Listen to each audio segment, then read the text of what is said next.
महाभारत में दानवीर कर्ण के जन्म की गाथा जैसे हम सबको प्रभावित करती है, ऐसे ही उनकी मृत्यु की एक ऐसी गाथा है जो आप सबका जानना बहुत आवश्यक है। ये तो आप सब जानते हैं कि कर्ण की माता कुंती थी और उनके पिता स्वयं भगवान सूर्य थे, जिन्होंने उसे ऐसी शक्तियां दी थी जिससे वो एक महान योद्धा के रूप में जग में विख्यात हुआ। लेकिन क्योंकि माता कुंती के द्वारा कर्ण का परित्याग कर दिया गया था, जिससे उसका पूरा जीवन संघर्षमय बन गया। और महाभारत युद्ध के अंत के समय जब अर्जुन कर्ण का वध कर देता है तो युद्ध मैदान में माता कुंती कर्ण के शव को देखने के लिए जाती हैं, जहां पर सभी पांडव भी उपस्थित होते हैं। तब पांडवों के द्वारा पूछे जाने पर कि माता कुंती यहाँ क्या कर रही हैं और वो ऐसे कर्ण की मृत्यु पर विलाप क्यों किए जा रही हैं, तब माता कुंती बताती हैं कि मैं क्यों विलाप ना करूं, ये तुम्हारे ज्येष्ठ भ्राता जो थे।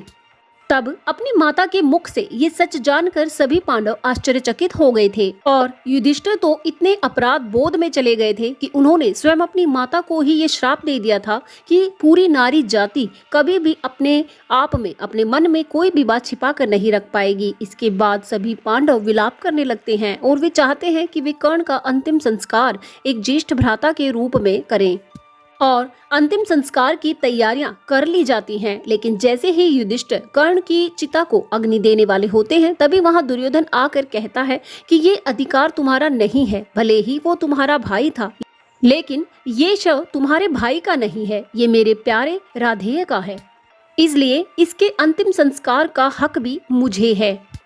यहाँ पर दुर्योधन तर्क देते हुए कहता है कि मैंने पूरा जीवन अपने मित्र का साथ दिया है, उसके साहस पर, उसके शौर्य पर विश्वास रखा है और उसके सम्मान को भी बनाए रखा है, इसलिए मेरा हक तुमसे ज्यादा है उसका अंतिम संस्कार करने का। तब वहाँ खड़े वासुदेव, जिन्होंने दोनों पक्षों की बातें सुनी, युधिष्ठिर और दुर्योधन द्वारा दिए गए तर्कों को तौला और मध्यस्थता निभाते हुए बोले कि ये बिल्कुल सत्य है कि वो दुर्योधन ही है जिसने कर्ण के साहस को पहचाना, उसे हर क्षेत्र में मौका दिया अपने आप को एक सर्वश्रेष्ठ योद्धा सिद्ध करने का। वो दुर्योधन ही है जिसने कर्ण के सम्मान को बनाए रखने के लिए उसे अंग देश का राजा तक बना दिया। और वहीं अगर माता कुंती की बात की जाए तो उन्होंने अपने कर्तव्य को नहीं निभाया, उन्होंने बचपन में ही कर्ण का परित्याग करके उसके जीवन में संघर्ष लिख दिया और सभी पांडवों ने भी कभी कर्ण के शौर्य को पहचान कर उसका कभी सम्मान नहीं किया। और ये अटल सत्य है कि छोड़ने वाले से ज्यादा अपनाने वाला बड़ा होता है, उसका अधिकार उस व्यक्ति या वस्तु पर ज्यादा होता है।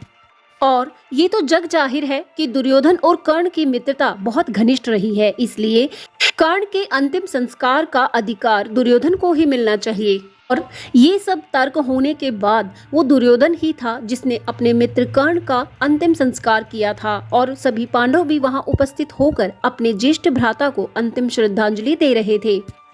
इस प्रसंग से यही सीख मिलती है कि मित्रता कर्ण और दुर्योधन जैसी होनी चाहिए। कर्ण को अपने मित्र दुर्योधन की सभी कमियों का पता था, लेकिन फिर भी पूरा जीवन उसका साथ दिया। और वहीं दुर्योधन को भी कर्ण की संसाधन विहीनता का पता था, लेकिन फिर भी कर्ण को उचित सम्मान दिया, उसे अंग देश का राजा बनाया, यहाँ तक कि हर कार्य में वो उसे अपने साथ रखता था और उचित सम्मान दिलवाता था। तो यही मित्रता आप भी अपने जीवन में रखें। जो भी आपका मित्र है, सगा संबंधी है या चाहे कोई भी रिश्ता हो, उसमें हमें अपना 100% ही देना चाहिए। आपको ये जानकारी कैसी लगी, कमेंट करके अपने विचार जरूर साझा करें। वीडियो अगर पसंद आया है तो वीडियो को लाइक शेयर करें और ऐसे ही ज्ञानवर्धक वीडियोस के लिए चैनल से जुड़े रहें, इसे सब्सक्राइब जरूर करें। जय श्री कृष्णा।